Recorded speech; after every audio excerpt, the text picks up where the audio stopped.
Lastna podoba. Elda Piščanec se je rodila v Trstu leta 1897. Vse življenje je bila zelo vedoželjna. To jo je privedlo do široke palete znanj. Učila se je igranja na klavir, posvečala se je solopetju in orglam.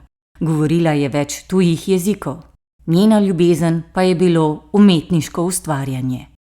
Slikanja se je učila tudi pri Richardu Jakupiću. Slikarkine lastne podobe so resne, kot bi želela prikazati manj rožnato stran življenja.